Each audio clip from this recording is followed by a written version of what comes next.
Kita diserang sama apa e-sport itu.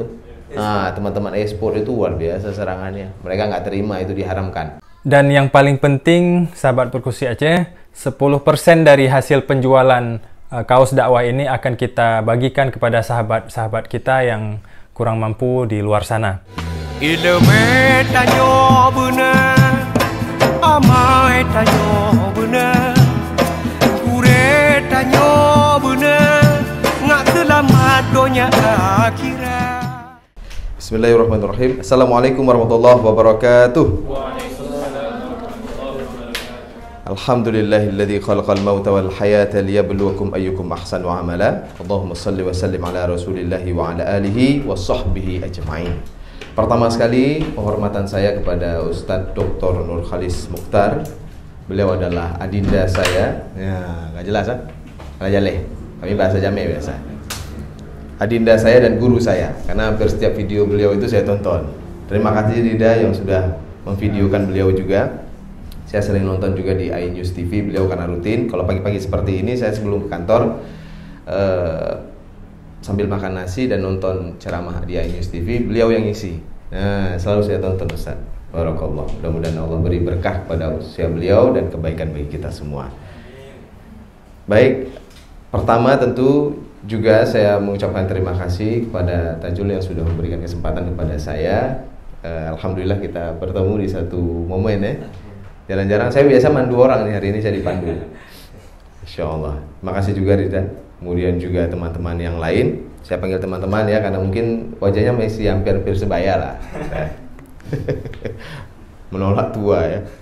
Alhamdulillah usia saya sudah hampir 38 tahun sekarang. Hampir 2 tahun lagi 40 Ustaz ya. Kita hampir 40 nih Alhamdulillah. Tapi mudah-mudahan masih bisa lah duduk-duduk sama teman-teman yang lain. Teman-teman sekalian, pertama tentu saya bersyukur kepada Allah Subhanahu wa Ta'ala atas segala limpahan rahmat dan karunia-Nya. Kalau kesempatan-kesempatan seperti ini tidak kita harus sangat bersyukur ya. Karena Allah berikan kesempatan kita itu luar biasa. Diatur sedemikian rupa ceritanya, akhirnya kita ketemu di sini. Saya nggak tahu tempatnya di sini. Pak Ustadz tadi menyebut saya di sana dan alhamdulillah bisa bertemu di sini. Subhanallah, ini kesempatan yang memang sangat luar biasa bagi saya. Teman-teman sekalian, kemarin saya dari Takengon Ustadz kasih materi. Alhamdulillah tiba tadi maghrib kemarin tiba dan alhamdulillah bisa berhadir di sini. Salawat beserta salam pada baginda Rasulullah SAW, pada keluarga dan para sahabat beliau. Bukan hanya kita berselawat saja, tapi bersemangatlah untuk mencontoh Rasulullah SAW. Karena itu mungkin salah satu jalan supaya kita tidak tergoda dengan fitnah dunia yang luar biasa sehingga saat sekarang ini. Tantangannya begitu besar teman-teman sekalian. Di zaman kami tantangannya berbeda, di zaman teman-teman beda lagi tantangannya. Di zaman anak kita nanti beda lagi tantangannya. Nah, hari ini tema saya agak berbeda Ustadz. Tadi dibilang public speaking, nanti kapan-kapan kita ngobrol tentang public speaking ya. Public speaking itu adalah kemampuan berbicara di depan umum seperti ini. Nanti kapan-kapan kita bicara. Karena ini saya lihat tema kemarin sepertinya ada yang lebih cocok nih temanya untuk kontribusi ulama Aceh dalam pelestarian nilai budaya. Nah, saya akan angkat tema yang sesuai dengan zaman kita dan zaman anak cucu kita nanti. Nah, ini lebih menarik ya. Kita lagi membangun lembaga namanya Dosi Alfian Smart Speaking untuk belajar komunikasi. Jadi bukan hanya public speaking tapi komunikasi secara umum teman-teman sekalian. Saya kuliah di sekolah atau merantau ke Banda Aceh tahun 98. Ada yang lahir tahun 98 di sini? Nggak ada ya? Tahun berapa kalian lahir? 99. 99. Baik, alhamdulillah. Semoga diberikan berkah usianya.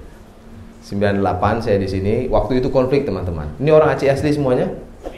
Asli, angkat tangan yang Aceh. Oh, Aceh semua. Kita konflik. Saya tanya dulu, konflik itu berapa lama? Boleh salah, nggak apa-apa. Ini kan belajar. Berapa lama? 6 tahun. Lagi yang lain? 5 tahun. Lain belakang? Yang cowok? 4 tahun. Boleh. Terus lagi. Tebak aja. 7 tahun. Oke, ada lagi yang lain? 3 tahun. Lagi? Dari masa DITI ya? Enggak, setelah DITI. Jangan usah. Ini karena merasakan konflik juga. Ada yang lagi? Nggak ada? Tidak ada. 30 tahun lebih. Itu konfliknya. Jadi nggak ada 6 tahun, 7 tahun, nggak ada. 30 tahun lebih. Lumayan lama ya. 30 tahun lebih teman-teman sekalian. Hingga akhirnya 2005, bulan berapa? Benar sekali, bulan Agustus. Subhanallah. Bulan Agustus akhirnya kita damai. Setelah itu tak ada lagi perang. Dulu zaman perang, saya pernah dipukul pakai popor senjata. Saya pernah direndam juga di Lampret waktu itu, telat datang jaga malam. Zaman kalian nggak ada lagi, alhamdulillah. Jangan ada lagi lah, mudah-mudahan. Oke. Atas dasar itu teman-teman sekalian, kami membuat lembaga untuk mengajarkan tabasam. Apa itu tabasam? Senyum. Tabassumuka fi wajhi akhika sadaqah. The most powerful gesture in the world is senyuman. Gestur terbaik dalam komunikasi adalah senyuman. Rasulullah udah bilang, dikasih lagi hadiah sebagai sebuah sedekah. Luar biasa kan? Kami buatlah lembaga ini untuk mengajarkan kembali kita senyum. Dulu di kampung saya nih, kalau ada orang masuk nyanto kan. Gitu. Tuh. Tamang gitu. Gitu. Jadi sekarang nggak usah lagi. Teman-teman tahun 90 kan? 90, 2005 masih di awang-awang sedikit, kira-kira begitu ya. Sudah mulai sadar. Nah, sekarang kita buat komunikasi kita lebih baik. Saya bangunlah Dosi Alfian Small Speaking. Baik. Nah, saya aktivitas sehari-hari sebagai produser di Kompas TV Biru Aceh. Ya, aktivitas sehari-hari ya, jarang dipublish soalnya karena aktivitas sehari-hari seperti biasa. Kemudian presenter dulu di TVRI TVRI Aceh. Kemudian saya penyiar di Serambi FM, kemudian presenter dan daber layar kaca Intervision. Pernah lihat iklan pariwisata Aceh? Pernah ya? Di ujungnya itu ada tuh The Light of Aceh, Wonderful Indonesia. Nah, itu suara saya. Saya staf pengajar juga di UIN Adaniri, Fakultas Dakwah Komunikasi. Dan nah, hari ini materi saya terkait dengan praktisi komunikasi MIT kami sebut. Ini sebuah yayasan yang concern juga untuk menginformasikan, mensosialisasikan tentang penggunaan dunia maya secara bijak. Salah satu yang kita lakukan adalah memberikan rekomendasi kepada Majelis Permusyawaratan Ulama Aceh terkait dengan game PUBG beberapa waktu yang lalu yang akhirnya difatwakan haram. Kita hanya memberikan rekomendasi, bukan untuk menfatwa, yang menfatwa adalah ulama. Tapi kemudian kita diserang juga karena kita diserang sama e-sport itu. Nah, teman-teman e-sport itu luar biasa serangannya. Mereka nggak terima itu diharamkan. Masalahnya kami cuma memberikan rekomendasi terkait dengan informasi bagaimana perkembangan games tersebut dan dampak negatifnya bagi masyarakat, terutama masyarakat Aceh. Bukan untuk masyarakat Indonesia. Aceh itu berbeda teman-teman sekalian. Berbeda.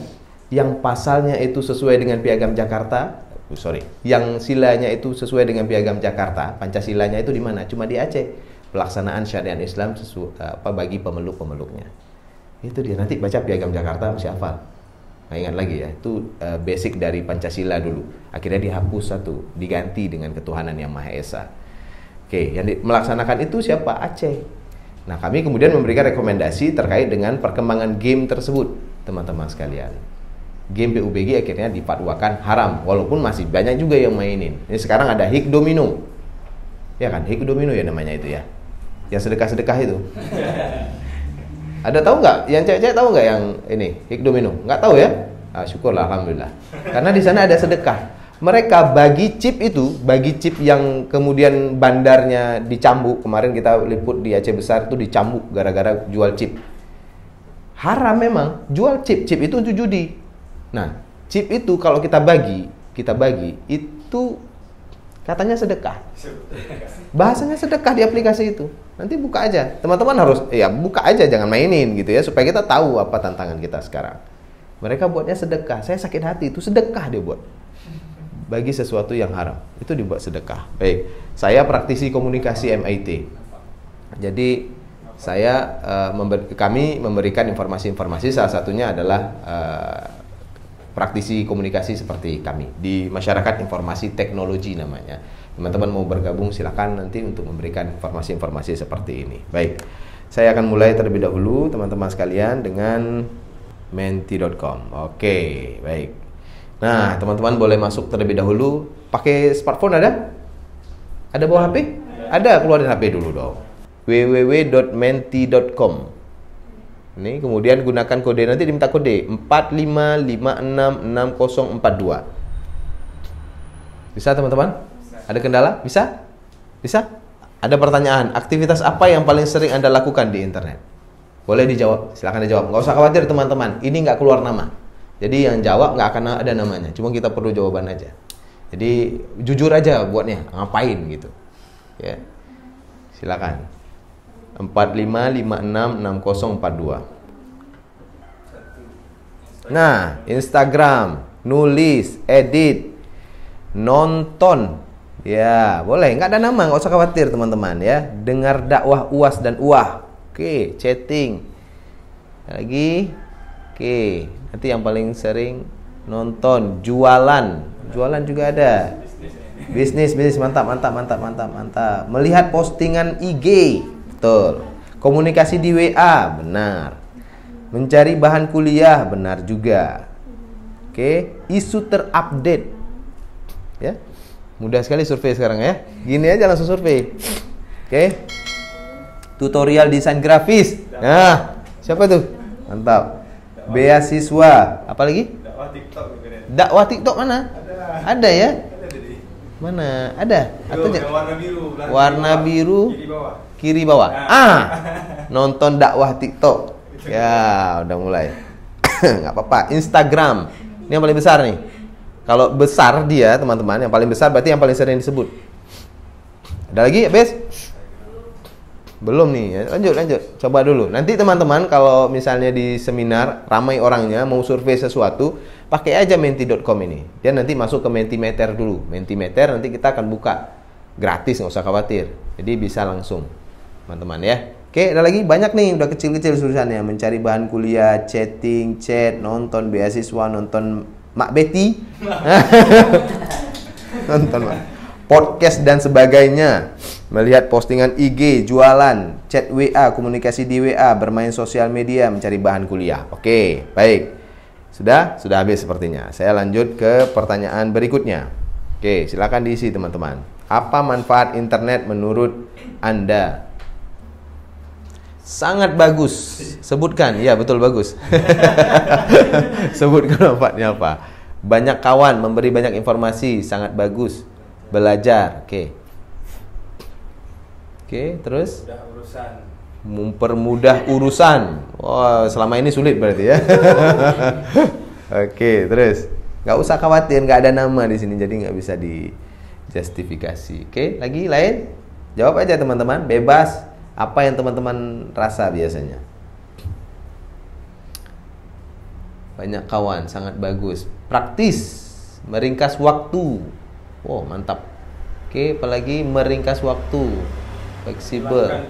Menghilangkan bosan. Luar biasa gitu ya. Tidak ribet. Cari tugas kuliah. Oke, mempermudah dalam informasi. Fleksibel. Saya informasi. Oke. Terus sudah? Lagi lain. Oke, makin banyak tuh lihat. Nah, tuh. Teman-teman bisa baca aja lah kira-kira. Itulah kemudahan-kemudahan internet yang saat sekarang ini kita rasakan ya. Nah, ini survei sederhana teman-teman. Berarti kita sepakat dulu bahwa internet itu mempermudah kita, betul ya? Ini benar bahwa teknologi itu mempermudah kita. Teknologi itu mempermudah kita. Jadi teman-teman, kalau ada teknologi yang sudah menyulitkan teman-teman, itu jauh dari rencana awal. Karena teknologi itu dibangun untuk mempermudah kita. Jangan sampai kita terikat dengannya. Sekarang ada orang yang kita suruh nanti ngopi bareng teman-teman, ya, bareng teman yang biasa pegang HP, minta dia tidak memegang handphone selama 30 menit. Coba Ki jangan pegang HP-nya. Nah, gitu ya. Baik kamat HP. 30 menit misalnya. Kalau udah bisa 30 menit, 1 jam nggak usah pegang HP. Kecuali ada yang nelpon. Kalau udah berat, kali kan memang telepon kan biasanya. Jadi nggak usah khawatir kita. Nah, inilah manfaat internet teman-teman sekalian. Oke, saya masuk ke slide saya dulu. Tema saya hari ini adalah agak unik, mengendalikan atau dikendalikan. Oke, mengendalikan atau dikendalikan. Baik. Nah, saya mau tanya dulu lagi. Ini boleh bebas ya. Teman-teman sekalian, kalau lihat seperti ini, yang paling sering teman-teman gunakan apa? Google, YouTube, Facebook, Instagram, TikTok, Twitter, WhatsApp, atau ada yang lain? Apa yang paling sering? TikTok. Angkat tangan yang TikTok. Oke, baik. Yang lain, cowok? Google. Angkat tangan Google. YouTube. Angkat tangan yang YouTube. Yang sering gunakan YouTube maksudnya. Ya, oke. Yang Instagram. Instagram. Rame. Ramai semua ya. Semua aplikasi ya. Kalau ada yang baru dipakai juga lagi ya. Twitter. Jarang Twitter sekarang. Ya. Kelas beberapa orang saja. WhatsApp. Angkat tangan WhatsApp yang sering pakai WhatsApp. WhatsApp hampir semua sepertinya. Atau ada yang lain teman-teman pakai aplikasi apa? Telegram pernah? Yang lain ada? Facebook udah. Facebook nggak ada lagi kalian ya? Zaman orang ini nggak ada lagi Facebook. Saya aja nggak ada lagi. Iya betul. Kemarin saya ada yang nanya kan, kawan-kawan, dia bilang, dos, kok nggak lihat Facebook? Ya, udah lama nggak lihat Facebook. Oke, ini salah satu platform media sosial teman-teman sekalian. Ada kaitannya dengan pelestarian nilai budaya. Saya kaitkan dengan pelestarian nilai budaya. Saya mau masuk teman-teman dengan tantangan kita yang kita hadapi sekarang. Seberapa besar platform seperti ini yang seharusnya memudahkan kita. Lagi-lagi ya, konsep dasarnya adalah teknologi hadir memudahkan kita. Ini Google, YouTube, Facebook, Instagram, TikTok, Twitter, WhatsApp ini bagian beberapa di antara media sosial. Media sosial itu artinya kita bisa menjadikan ini sebagai media untuk bersosialisasi, untuk berhubungan, bersilaturahmi. Oke, kita punya Google supaya kita banyak informasi. Kemudian Google ada Google Plus, dia juga menghadirkan YouTube. Ya, YouTube juga punya bagian dari Google itu sendiri. Kita di sana bisa mendengarkan ceramah seperti yang teman-teman katakan tadi, bisa juga mendapatkan informasi-informasi negatif lainnya. Baik. Nah, saya mau perlihatkan ini dulu teman-teman. Saya mau tanya dulu teman-teman, tahu internet itu dari mana dia? Teknologinya itu HP-nya kan nggak pakai apa-apa nih, nggak pakai kabel. Terus dia kemana larinya? Setelah saya WA, teman-teman saya WA ke Ustadz Nurkholis misalnya. Terus WA saya tuh langsung ke HP beliau gitu maksudnya. Atau menggunakan internet itu gimana caranya? Jaringannya di mana? Satelit. Oke.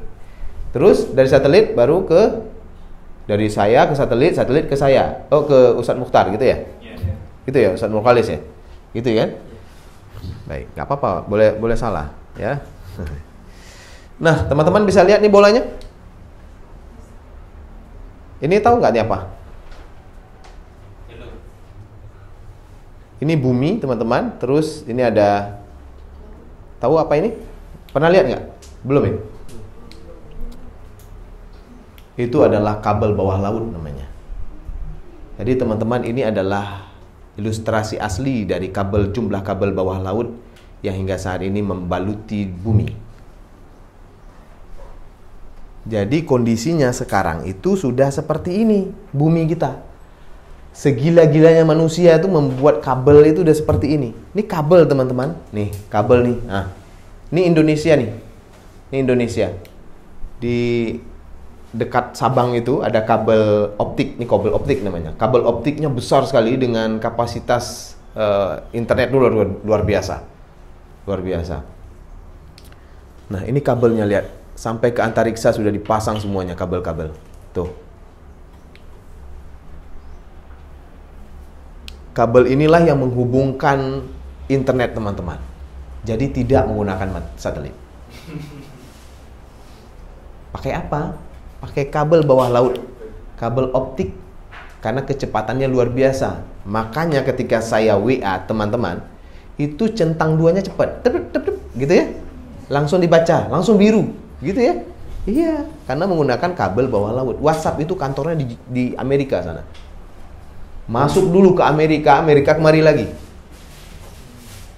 Begitulah teknik dari WhatsApp dan internet itu sendiri. Ini kabel bawah laut, teman-teman. Kemarin ada berita tuh kabel bawah laut digigit sama hiu. Inilah dia. Langsung kolaps internetnya. Itu membuktikan bahwa tidak ada yang rahasia di internet. Jadi kalau ada orang yang merasa seperti dia di bawah kolong meja, berbicara di bawah kolong meja, seenaknya, nonsen ceritanya, teman-teman. Teman-teman tahu tidak kemarin yang kasus terbaru itu terkait dengan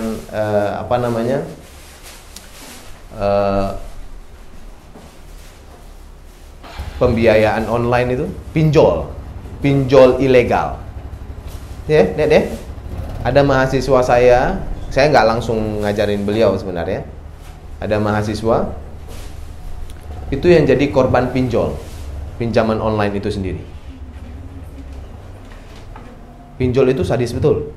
Jadi sebuah aplikasi pinjol itu bisa menyedot semua nomor telepon yang ada pada teman-teman. Ada yang pernah pakai get kontak nggak? Ada, pernah. Bisa tahu kan nomor HP orang disebutnya apa oleh si dia. Si itu nggak nyebutin siapa. Kalau kita pernah bohong sama dia, dibuat pembohong. Keluar nanti di HP orang lain pembohong. Waktu kita telepon pembohong keluar. Itu artinya semuanya sudah disedot, teman-teman, tuh HP-nya. Nomor teleponnya sudah disedot. Ada aplikasi yang minta boleh membaca galeri gitu ya. File galeri, video, mikrofon sampai kamera. Ada yang bisa begitu? Kalau Anda bilang setuju, semuanya disedot, teman-teman.